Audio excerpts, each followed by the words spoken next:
የኢትዮጵያ ደረጃዎች ኢንስቲትዩት በወሊድ ወቅት የሚፈጠረውን የነርቭ ህመም ለመከላከል ምግብን ጨምሮ በፎሊክ አሲድ የማበልጸግ አዲስ መመሪያ ማጽደቁን አመላከተ።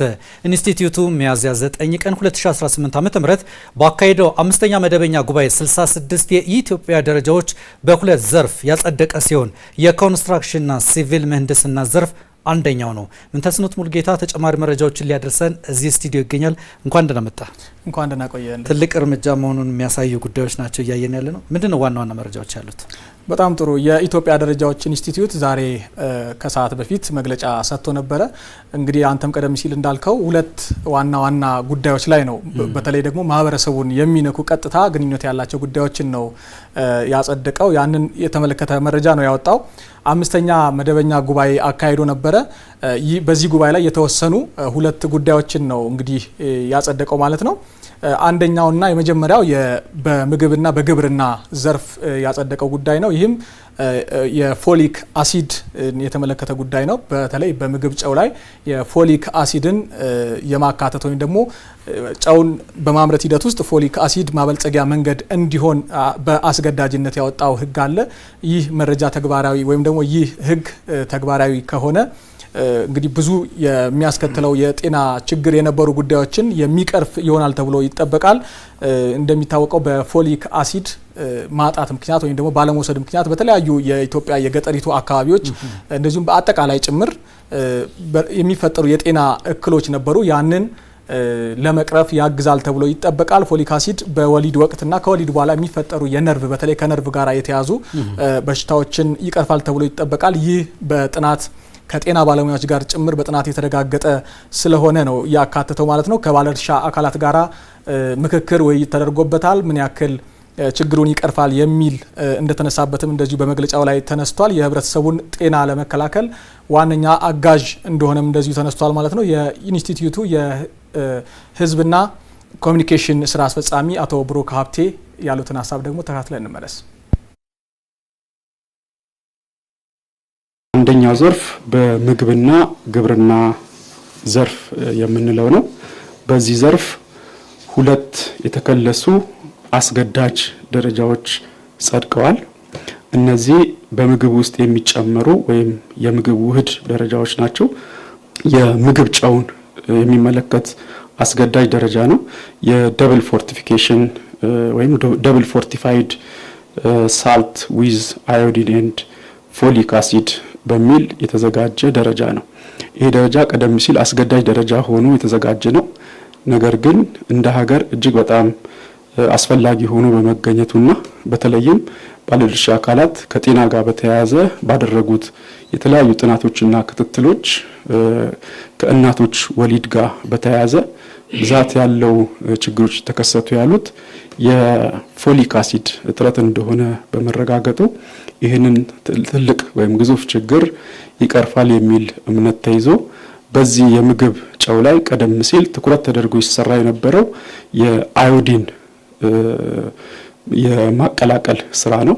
ስለዚህ ከአዮዲን በተጨማሪ የፎሊክ አሲድ በዚህ የምግብ ጨው ላይ እንዲቀላቀል የማድረግ አስገዳጅ ደረጃ ተዘጋጅቶ በቦርዱ ጸድቋል ማለት ነው። እዚህ ላይ እንግዲህ ሊነሳ የሚችለው ኢትዮጵያ እያደገ ያለ ኢኮኖሚ ነው። ብዙ ኮንስትራክሽኖች አሉ። ከዚህ ጋር ተደጋግሞ የሚነሱ ጉዳዮች አሉ። የጥራት ጉዳይ ይህ እንግዲህ ኢትዮጵያ በቀጣይም ለምትገነባቸው የከተማ ልማትና መሰረ ጉዳዮችን በልዩ ትኩረት የሚታይ ነው። ምን ሀሳቦች አሉ እዚህ ጋር? እንግዲህ በሁለተኛነት የጸደቀውና በርካታ ማዕቀፎችን የያዘው አንደኛው የኮንስትራክሽንና የሲቪል ምህንድስና ዘርፍ ነው። እዚህ ውስጥ እንግዲህ በጣም በርካታ ነገሮች ይነሳሉ። አንተም ቀደም ሲል እንዳልከው በተለይ ሀገራችን ከቅርብ ጊዜያት ወዲህ በርካታ ትላልቅ ህንፃዎች፣ ብዙ ቁጥር ያላቸው ብዙ ፎቆች ያሏቸው ህንፃዎች እየተሰሩ ነው የሚገኙት። ከዚህ ጋር ተያይዞ መሻሻል ያለባቸው ህጎች፣ ደረጃዎች ነበሩ፣ ጥራታቸውን የጠበቁ እንዲሆኑ ማለት ነው። እንደሚታወቀው ከ2012 ዓ.ም ጀምሮ በዚህ ዘርፍ የተሻሻሉና ጸድቀው ተግባራዊ የተደረጉ ያሉ ህጎች ነበሩ። ያንን በማሻሻልና እንደዚሁም ደግሞ አዳዲስ ህጎች ጭምር ይወጡ አሉ። 40 ያክል የግንባታ ዲዛይን መሰረቶችን የተመለከቱ ጉዳዮች ናቸው። ሀገራችን ውስጥ ግንባታ ሲካሄድ ምን አይነት ዲዛይኖችን መከተል አለባቸው የሚል ደረጃ ወጥቶለት እየተሰራ ይገኛል ማለት ነው። ይህ የተሻሻለ ህግ ነው።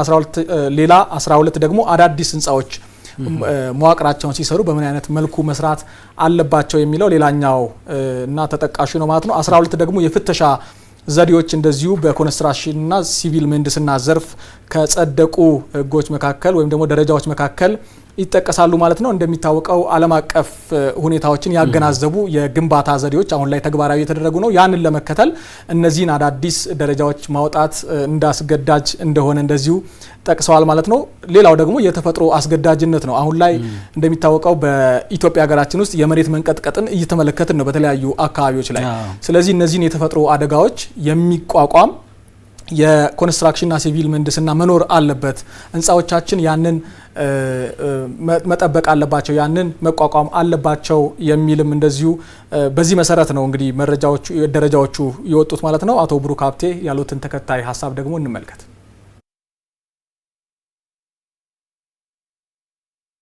ሁለተኛው ዘርፍ የኮንስትራክሽንና ሲቪል ምህንድስና ዘርፍ ነው። በዚህ ዘርፍ ላይ 64 ደረጃዎች ጸድቀዋል። እነዚህ 64 ደረጃዎች ውስጥ 40 ደረጃዎች የግንባታ ዲዛይን መሰረቶችን የተከተሉ ደረጃዎች ናቸው። ከዲዛይን ጋር ከአጠቃላይ የዲዛይን መሰረቶች ምን መሆን አለባቸው የሚሉትን የሚገልጹ ደረጃዎች ናቸው። ቤዚስ ፎር ዲዛይን ፎር ስትራክቸርስ በሚል ተለይቶ 40 ደረጃዎች ተዘጋጅቶላቸዋል ማለት ነው። ሌላኛው 12 አዲስ የህንፃ መዋቅሮችና የህንፃ አካላት አስገዳጅ ደረጃዎች ደግሞ በተመሳሳይ ተዘጋጅተዋል ማለት ነው። ስትራክቸርስ ፎር ቢልዲንግ ኤንድ ቢልዲንግ ኤሌመንትስ በሚል ተለይተው የተዘጋጁ ደረጃዎች ናቸው ማለት ነው። በተጨማሪም ሌላ 12 አዲስ ደረጃዎች ተዘጋጅተዋል። እነዚህም የህንፃ መዋቅሮችንና የህንፃ አካላትን ደረጃዎች ተግባራዊ ከላይ የገለጽኳቸውን 12 ደረጃዎች ተግባራዊ ለማድረግ አገልግሎት ላይ የሚውሉ የጋይድላይን ወይም የፍተሻ ሜቶዶች ናቸው ማለት ነው። እንግዲህ ለይኩን እነዚህ ሁለት ሀሳቦች በሁለት ዘርፍ የጸደቁ ደረጃዎች ቀደም ሲል እንዳልነው በሰው ህይወት ውስጥ ቀጥታ የሚገናኙ ናቸው። ከምግብና ግብርና ጋር ተያይዞ እንደዚሁም ደግሞ ከኮንስትራክሽን ጋር ተያይዞ ያው ሰዎች የሚጠቀሙባቸው ነገሮች ናቸው። ጥንቃቄ ይፈልጋሉ። እንግዲህ ማህበረሰቡም ይህንን ተግባራዊ እንዲያደርግ ሲገዛ በተለይ የጨው ምርትን ሲገዛ ይህ ይጸድቃል የተባለው ከ3 ወር በኋላ ነው። የጨው ምርትን ሲገዛ ይህ ፎሊክ አሲድ እንዳለበት አረጋግጦ መግዛት አለበት። በዛው ልክ ደግሞ እንደዚሁ አምራቹም ጋራ ጥንቃቄ ሊደረግ እንደሚገባ ጥሪ ቀርቧል በመግለጫው ላይ ማለት ነው። ይህ በ3 ወር ጊዜ ውስጥ የስልጠናና ቴክኒካዊ ጉዳዮችን በማገዝ በ3 ወር ጊዜ ውስጥ ተግባራዊ የሚደረጉ ደረጃዎች እንደሚሆኑ እንደዚሁ ተነስቷል ማለት ነው። ለጊዜው እኔ ጋር ያለው መረጃ እኔን ይመስላል። ምንተስኖት ለመረጃዎቹ አመሰግናለሁ። እኔም አመሰግናለሁ።